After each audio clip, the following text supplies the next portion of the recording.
Buenas tardes, hermanos, hermanas, amigos. Bienvenidos a una nueva sesión de nuestro estudio bíblico semanal. Estamos tratando durante estos jueves el tema de la hermenéutica, es decir, el arte o la ciencia de interpretar correctamente la escritura. La última sesión, el pastor Paul, como recordarán, nos enseñaba acerca de lo que es la hermenéutica, nos hacía una introducción y nos terminó hablando acerca de distintos métodos de interpretación bíblica.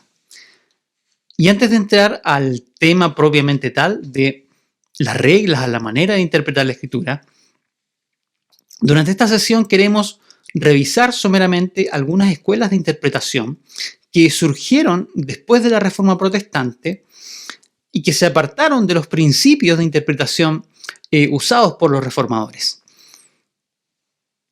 Y que desde un punto de vista evangélico, tradicional, son cuestionables y queremos revisar cuáles son sus defectos, sus peligros, antes de entrar al tema propiamente tal de la hermenéutica. La primera escuela de interpretación que vamos a revisar es la interpretación liberal. La teología liberal es o fue un movimiento teológico surgido al interior del protestantismo en el siglo XIX, pero con raíces más antiguas, que buscaba fundamentalmente acomodar la teología cristiana a la filosofía y ciencia moderna. Sus exponentes varían mucho en su pensamiento, pero en general se distinguen por la coincidencia en ciertos principios fundamentales.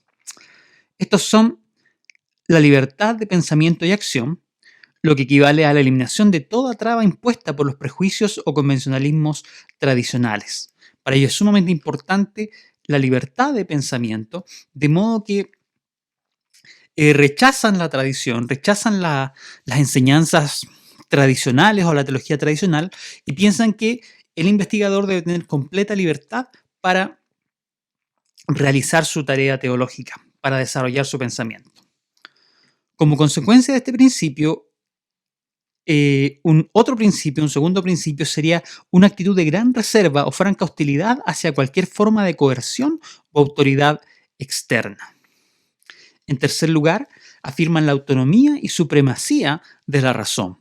Para ellos, la máxima autoridad es la razón humana. No hay nada que esté por sobre la razón, ni aún la misma escritura está por sobre la razón humana al momento de descubrir la verdad y en particular descubrir la verdad respecto a la teología, respecto a Dios.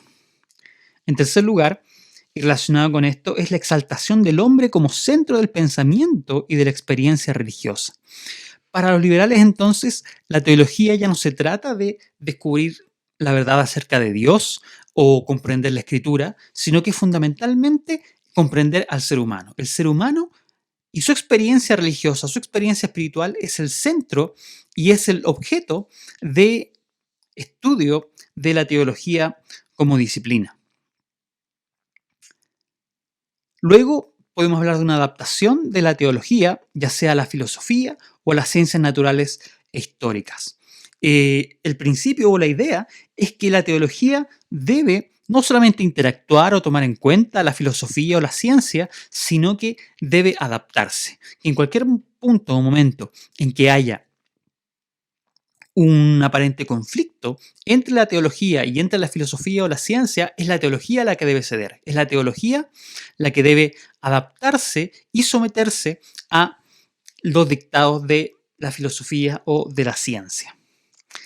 Y como resultado de esto, hay una apertura constante al cambio en los conceptos teológicos en la medida que el progreso cultural lo hiciese aconsejable. Cada vez que la comprensión de la sociedad, que los valores de la sociedad cambien, que la ciencia haga algún nuevo descubrimiento, es la teología la que debe cambiar para adaptarse a estas realidades. Las raíces históricas del liberalismo las podemos encontrar en primer lugar en el Renacimiento, que fue un movimiento cultural que surgió, se desarrolló en los siglos XV y XVI, que implicó una recuperación de la cultura, de la literatura, del arte grecorromano, de la antigua Grecia y Roma. Y esto llevó a poner en tela de juicio muchos de los principios y normas que habían regido la sociedad durante la Edad Media. Fruto en gran medida del Renacimiento, en los siglos XVII y XVIII surge el racionalismo, que fue un movimiento intelectual, filosófico, que concebía a la razón humana como la única fuente de conocimiento, como la mayor fuente de conocimiento y como la única fuente de conocimiento y como la única fuente de autoridad. Es la razón humana, para ellos el ejercicio correcto de la razón humana, la única forma a través de la cual el ser humano puede alcanzar la verdad y es la única norma que debe seguirse. No la tradición, no una revelación externa, sino que solamente la inteligencia, el intelecto humano. Y cualquier otra potencial norma debe someterse a el juicio de la razón.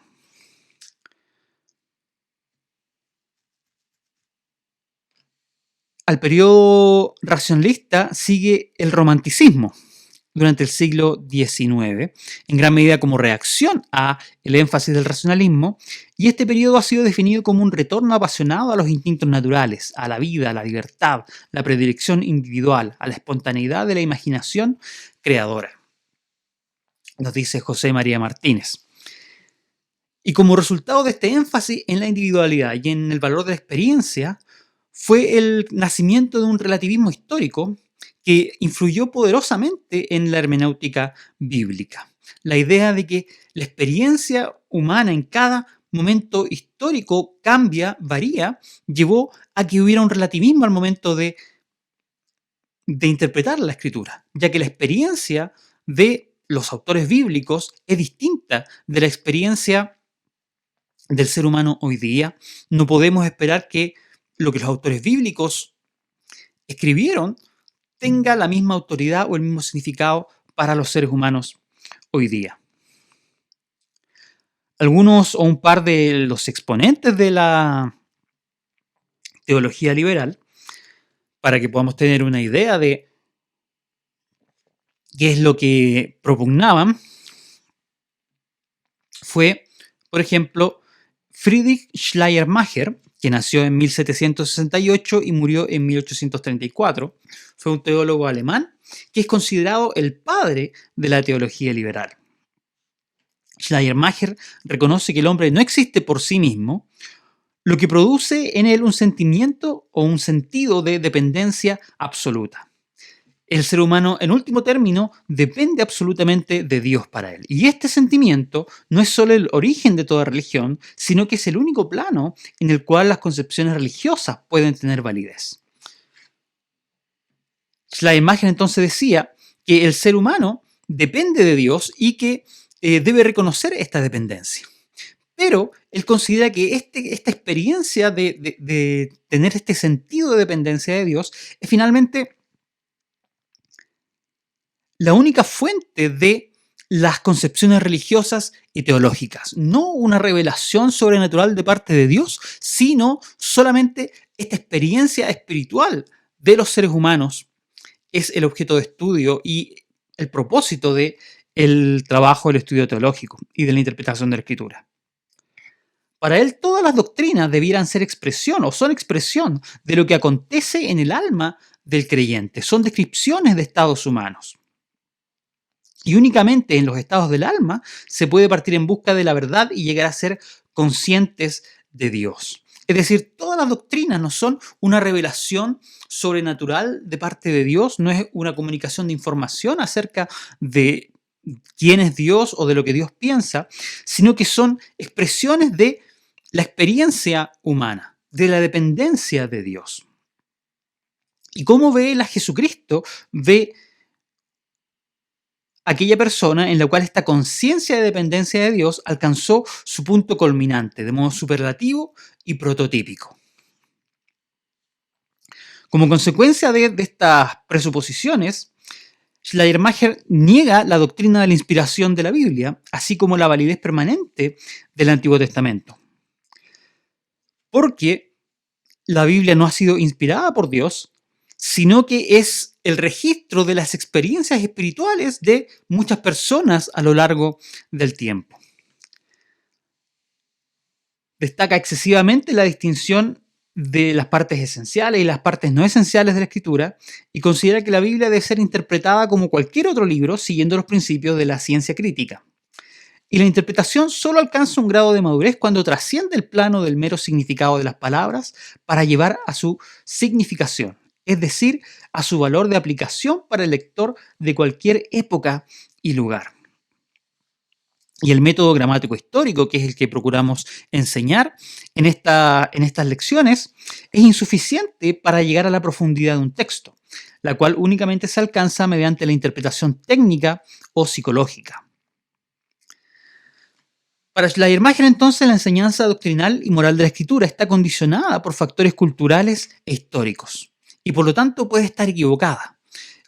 Lo que la Biblia nos dice acerca de Dios, las enseñanzas y los conceptos que la Biblia enseña acerca de Dios o de la moral, las enseñanzas doctrinales en general, no son necesariamente verdad, sino que son expresiones de la cultura en la cual vivieron los autores bíblicos. Lo realmente relevante de la Biblia es este sentimiento de dependencia de Dios que encontramos en los autores bíblicos, esta experiencia espiritual de depender de Dios que tuvieron los autores bíblicos, que ellos interpretaron de acuerdo a su cultura, pero que esas interpretaciones, que son las enseñanzas doctrinales y morales, no son obligatorias para nosotros, no son necesariamente reales. El estudio de la Escritura entonces no sirve para obtener información acerca de Dios o acerca de su voluntad, sino solo para alcanzar esta conciencia de dependencia de Dios que para él era tan importante. La salvación para él entonces no es ser libres del pecado, obtener un perdón de nuestros pecados, sino que es alcanzar una dependencia de Dios, una experiencia espiritual como la que tenía Jesucristo.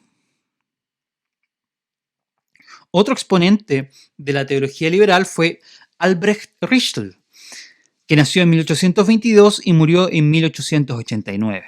Una característica de su pensamiento fue una reducción de la teología a la ética. Es decir, para él, la teología era fundamentalmente una expresión de valores éticos, tenía esencialmente un carácter moral. Y su énfasis en los valores éticos en el marco del reino de Dios lo induce a ver la religión tan solo como una manifestación de la actividad moral.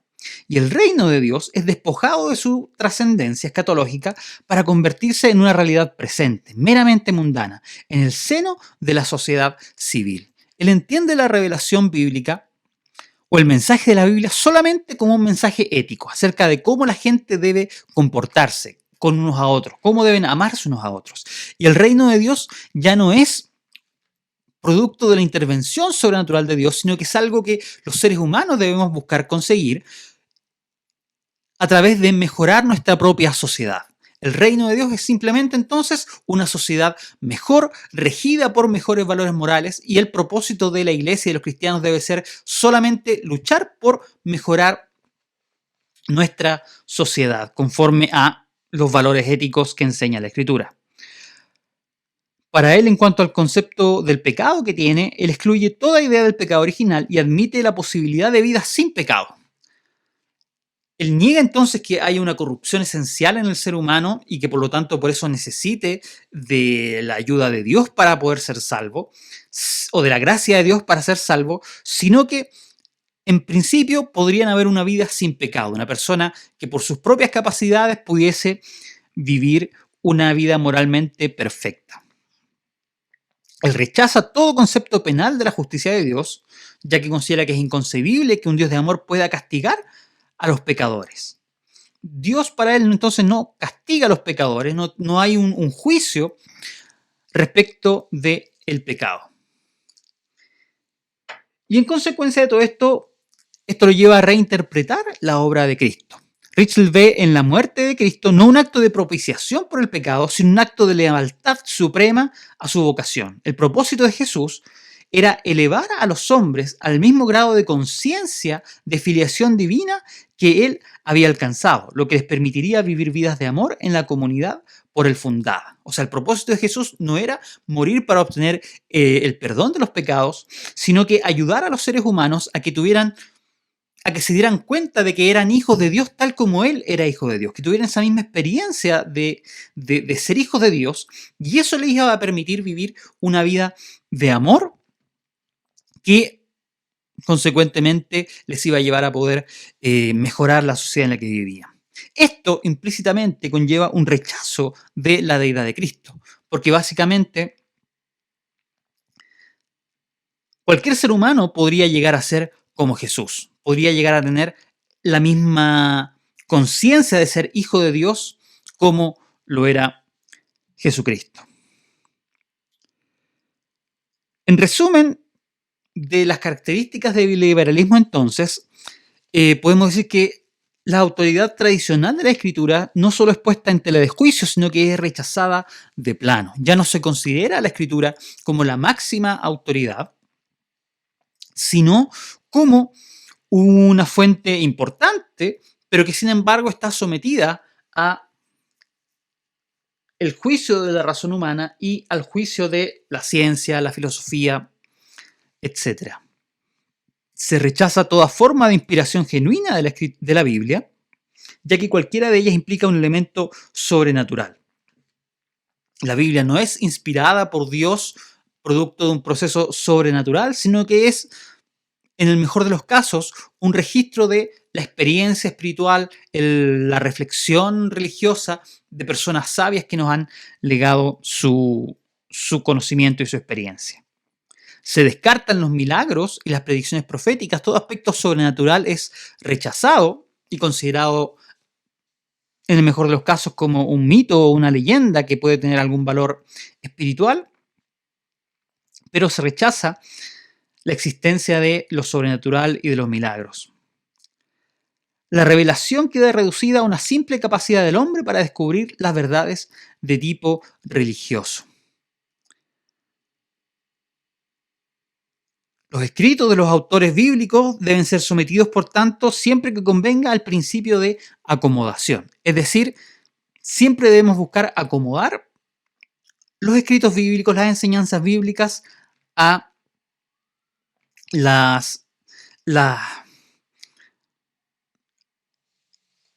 lo establecido, lo descubierto por la ciencia, lo considerado por la filosofía del momento histórico en particular. ¿Por qué? Porque las creencias teológicas no, son creadas por determinadas condiciones sociales y no por intervención especial de Dios, y por lo tanto pueden estar equivocadas.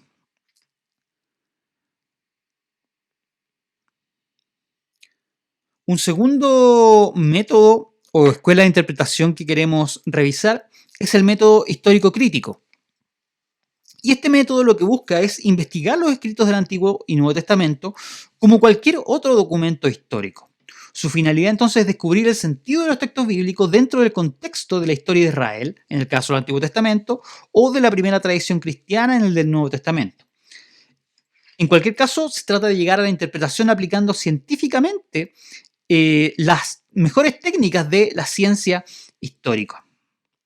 Y entonces lo que busca es investigar datos como el autor, la fecha en que el libro fue escrito, posibles fuentes de información usadas por los autores, el trasfondo histórico, el género literario, las peculiaridades lingüísticas, la información arqueológica, la procedencia de otras fuentes literarias y todo lo que pueda contribuir a iluminar el texto y determinar su significado. En general, este método en sí mismo es útil y de hecho es aceptado y utilizado por eruditos de todo tipo, incluyendo eruditos evangélicos o conservadores. El problema entonces no es con el método en sí, sino con las presuposiciones filosóficas de algunos de sus cultores. Muchos estudiosos parten de un presupuesto filosófico naturalista, o sea que todo lo que sea sobrenatural y milagroso no existe, no puede ser real, y por lo tanto se rechaza a priori cualquier tipo de relato milagroso en las escrituras. relato que contenga algún elemento sobrenatural o milagroso es a priori considerado como falso, como no histórico.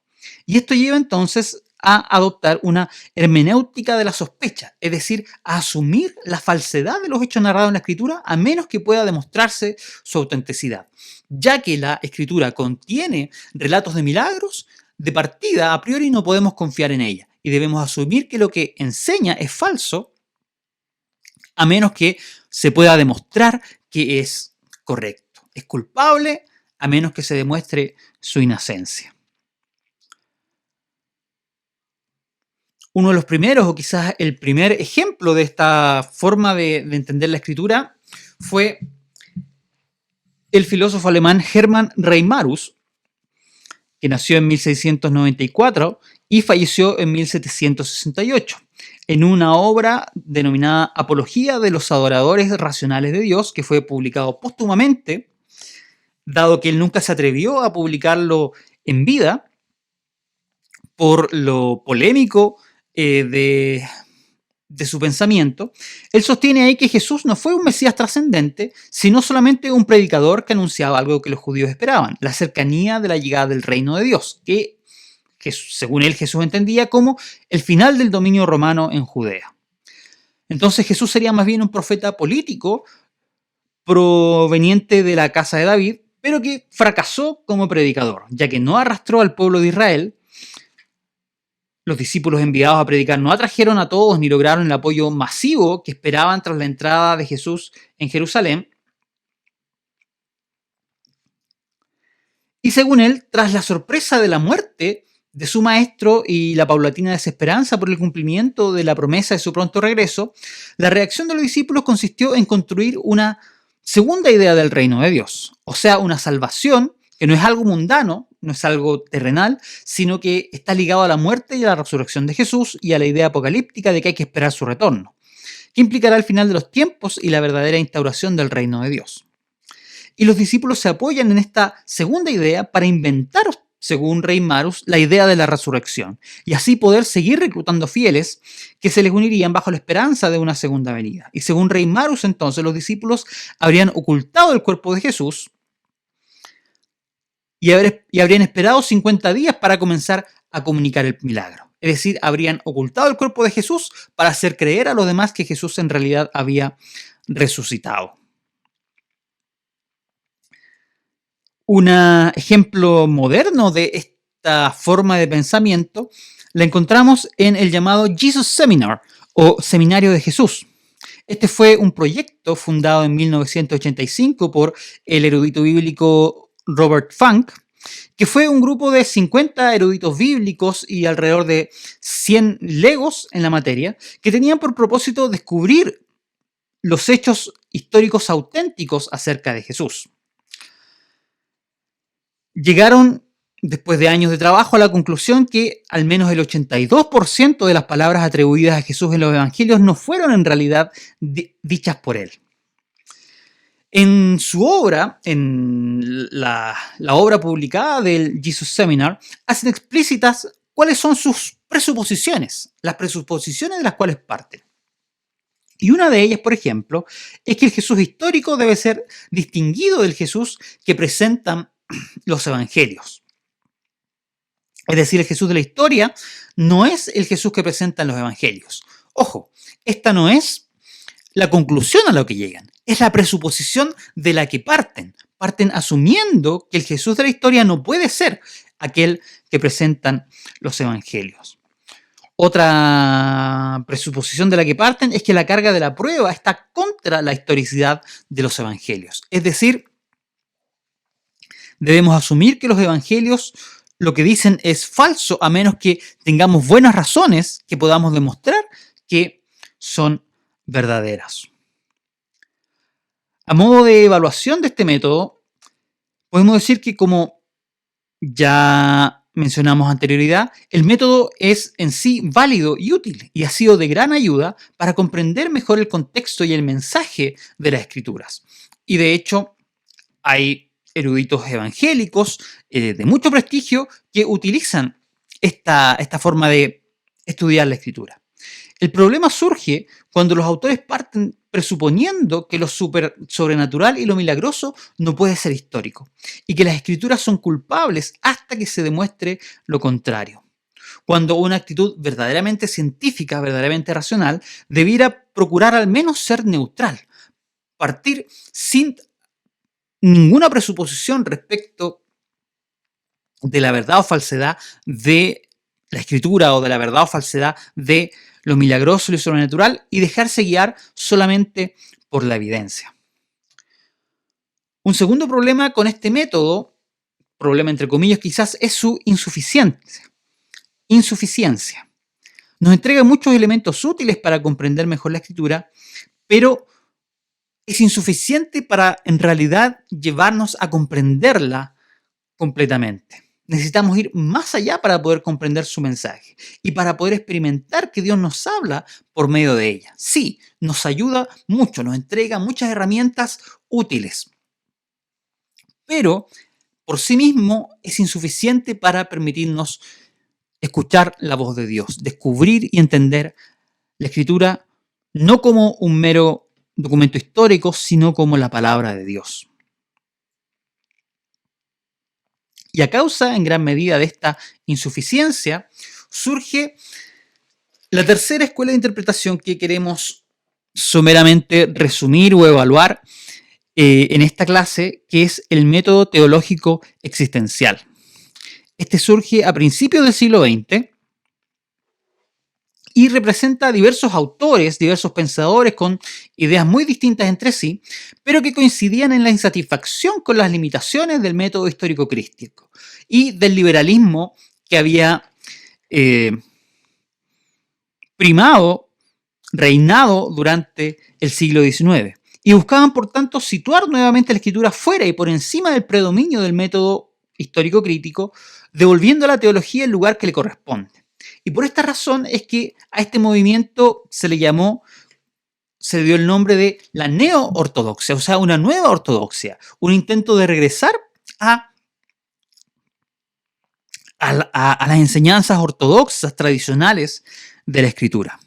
Aunque, a juicio de muchos pensadores o eruditos evangélicos, no fue suficiente, no llegó al grado que podría haberlo hecho, que debería haberlo hecho en el retorno a la ortodoxia. Quizás el exponente más importante de esta forma de entender la escritura fue el teólogo suizo Karl Barth, quien nació en 1886 y falleció en 1968. Existe probablemente un acuerdo generalizado que es el teólogo protestante más influyente del siglo XX. Para él es imposible que el hombre descubra nada acerca de Dios por sí mismo, y es por lo tanto indispensable, necesario que Dios se revele. Si queremos saber algo de Dios, no podemos alcanzar ningún conocimiento acerca de Dios por nosotros mismos, y es necesario que Dios se revele. Y Dios se revela a través de su palabra. La Biblia, para él en sí, no es revelación, sino que es el testimonio de la revelación. La Escritura no es la palabra de Dios, aunque detrás de su palabra, atrás de sus palabras, está la palabra de Dios. O sea, la Biblia, la Escritura, no es, tal como está escrita, no es la palabra de Dios, son palabras humanas, el testimonio de seres humanos respecto de la revelación, pero tras de ella se encuentra lo que es la palabra de Dios. Él admite la existencia de errores de diversa índole en la Escritura, aunque, según algunos autores, que aunque él reconocía la posibilidad de errores en la Escritura, en sus escritos él nunca apuntó, él nunca dijo, aquí hay un error de la Escritura. Y para él, cuando oímos la palabra con fe, entonces la palabra de Dios se hace presente mediante la palabra humana de los profetas y de los apóstoles. O sea, si bien las palabras que están escritas en la Biblia son palabras humanas, cuando nos acercamos a ella con fe, la palabra de Dios se hace presente a través de estos escritos que en sí mismos son de origen humano. Entonces, la finalidad de la interpretación de la Escritura es ver a través de los elementos históricos, que pueden ser equivocados, el espíritu de la Biblia, el cual es el espíritu eterno.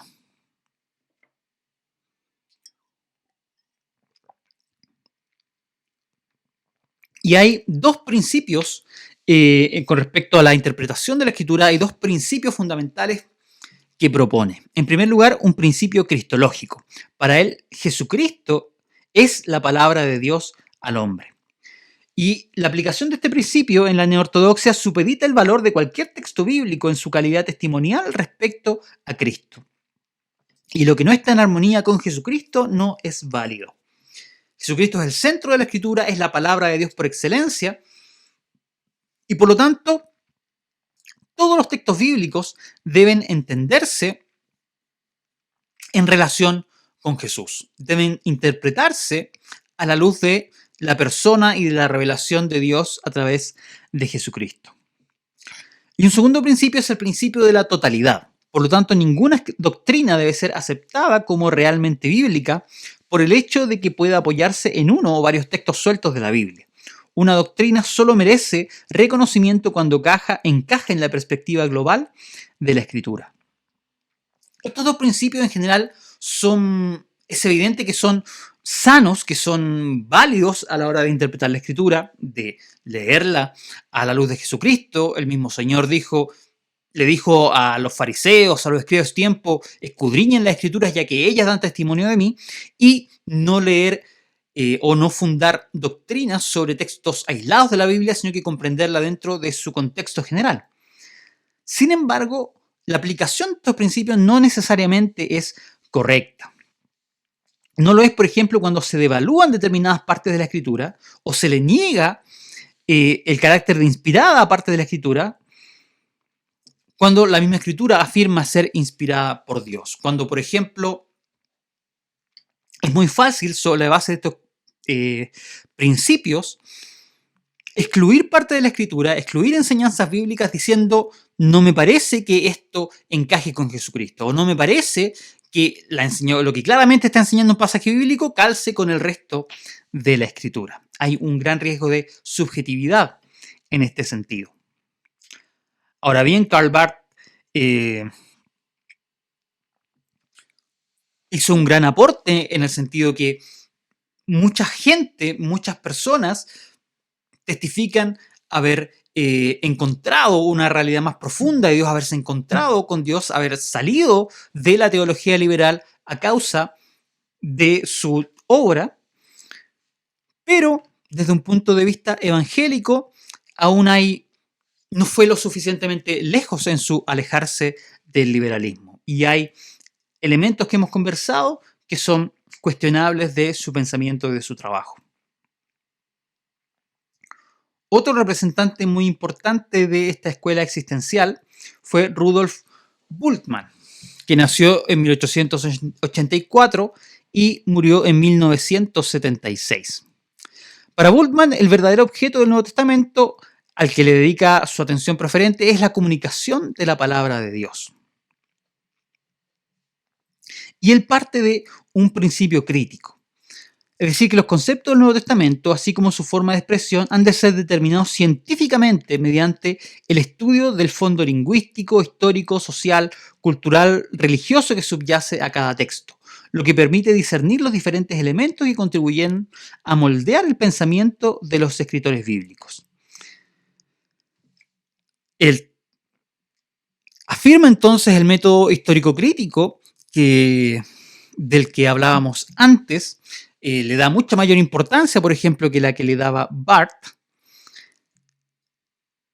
Pero él llega a la conclusión que entre estos elementos que se descubren a través del método crítico, se advierte la apropiación de conceptos filosóficos y religiosos de la época que nada tienen que ver con la revelación de Dios. Es decir, para él en la Escritura descubrimos que hay conceptos religiosos y filosóficos ajenos a la revelación.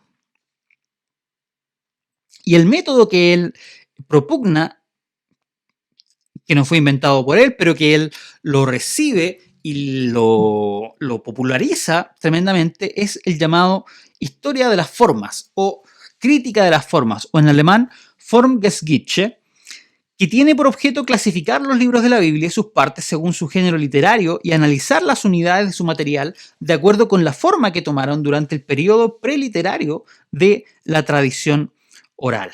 Es decir, trata de descubrir la historia, cómo es que las historias bíblicas, por ejemplo, las historias de los evangelios, se transmitieron oralmente antes de llegar a ser escritas. Y para él, o según él, dentro de este periodo de transmisión oral, las historias, la información que tenemos en los evangelios, habría sido distorsionada, cambiada, hasta que llegó a tomar la forma que encontramos hoy día en los evangelios.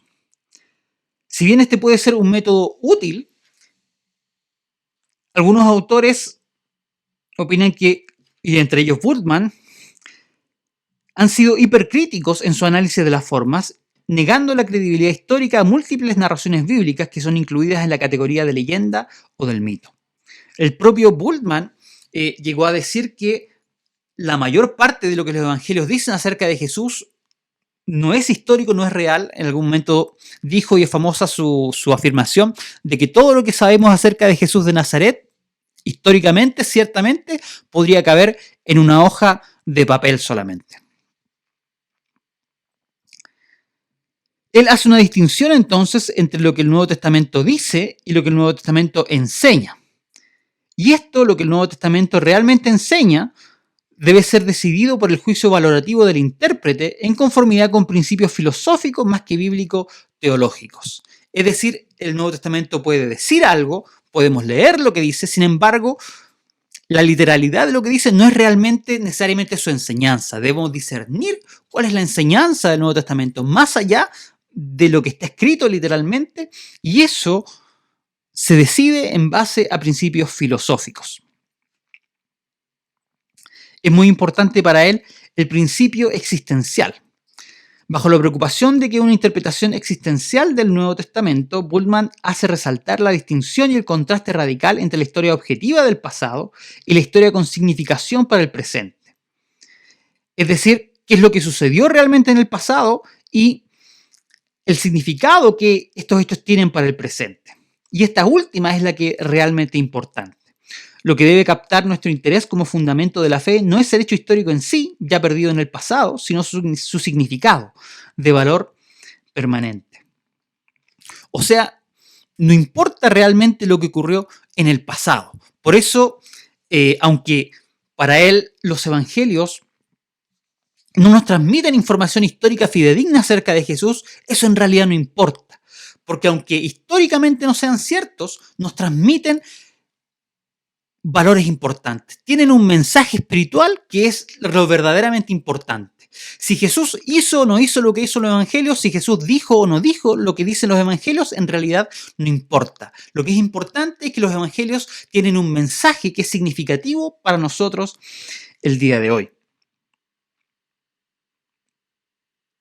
Y esta dimensión existencial se extiende aún más en la hermenéutica de Bultmann. No solo la importancia de la historia objetiva se minimiza, sino que todos los principios religiosos o morales contenidos en el Nuevo Testamento pierden el rango normativo que él mismo les atribuye. Es decir, todos los principios doctrinales, todas las enseñanzas doctrinales o morales del Nuevo Testamento en realidad no son normativos, no tienen autoridad, sino que la esencia del Nuevo Testamento constituye o consiste en la vida religiosa que describe. Lo importante del Nuevo Testamento, lo valioso del Nuevo Testamento, no son las doctrinas que enseña, no son los valores morales que transmite. Todo eso puede estar equivocado y está condicionado por la historia en la cual fueron escritas. Lo que importa es la experiencia espiritual, la vida religiosa que describe. Y eso es lo que debemos buscar obtener, esa experiencia espiritual que los autores del Nuevo Testamento tuvieron, aunque lo que ellos enseñaran y creían en realidad estuviera equivocado.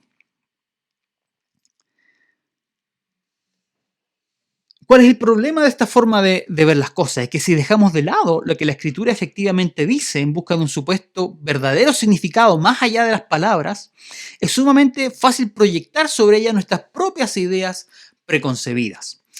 Es muy fácil caer en lo que nos hablaba el pastor Paul la semana pasada, en la eisegesis. No exégesis, sino que eisegesis. Es decir, hacer que la Biblia diga lo que yo quiero escuchar. Y un concepto muy importante para Bultmann es lo que él llama la desmitologización. Para Bultmann, para él, gran parte de lo que el Nuevo Testamento enseña sobre Jesús son mitos. Es decir, son historias que no son literalmente ciertas, no son históricamente ciertas, pero que sin embargo encierran un significado profundo. La desmitologización es el proceso entonces a través del cual se descubre este significado y es el verdadero objetivo de la interpretación. Por ejemplo, para Bultmann, Jesús en realidad no resucitó. En realidad sus discípulos nunca lo vieron. La tumba nunca fue encontrada vacía. Pero sin embargo, la idea de la resurrección, el mito de la resurrección, en realidad es una forma simbólica de hablar de ciertas realidades existenciales, de ciertas realidades espirituales.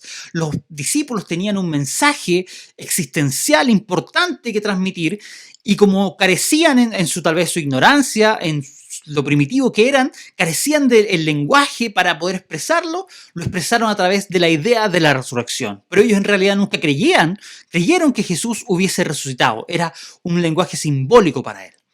Y entonces nuestro trabajo hoy día como intérpretes es descubrir ese significado, es desmitologizarlo, es traducir este lenguaje mitológico de la resurrección a el lenguaje filosófico que nosotros podemos entender mejor. ¿Qué problemas podemos encontrar con el pensamiento de Bultmann? En primer lugar, hay un tremendo nivel de subjetividad. A través de este método podemos hacer que la escritura diga lo que nosotros queramos. Cuando yo dejo de lado la literalidad de lo que la escritura dice, puedo hacer fácilmente que se conforme a mis presuposiciones. Y de hecho muchos han acusado a Bultmann de acomodar la escritura a la filosofía de su maestro Heidegger. Bultmann era un seguidor, un discípulo de Heidegger, y casualmente él descubre que el Nuevo Testamento, que el mensaje de los evangelios calza exactamente con lo que Heidegger pensaba o enseñaba. Pero el evangelio realmente es más que una filosofía. Es el anuncio de que Dios ha intervenido en la historia a través de la vida, muerte y resurrección de Jesús de Nazaret. Por lo tanto, el método de Bultmann desnaturaliza el evangelio. Ya no es una realidad histórica que Dios ha intervenido en la historia, sino que lo transforma en una filosofía. A modo de conclusión, ¿cuál es la razón para estudiar o haber hablado acerca de estas distintas escuelas de interpretación? Básicamente es que nos demos cuenta del peligro de olvidarnos o de apartarnos o desconocer las reglas correctas de hermenéutica, de interpretación de la escritura. Lo fácil que es distorsionar la escritura, dejarla de lado, olvidarnos del verdadero evangelio cuando desconocemos, olvidamos, no le damos importancia a cuál es la forma correcta de estudiar la escritura, de interpretar la escritura. Con esto, la próxima semana comenzaríamos ya a tratar cuál creemos nosotros es la forma correcta de interpretar la escritura. Los esperamos entonces para poder continuar con este tema la próxima semana. Dios les bendiga.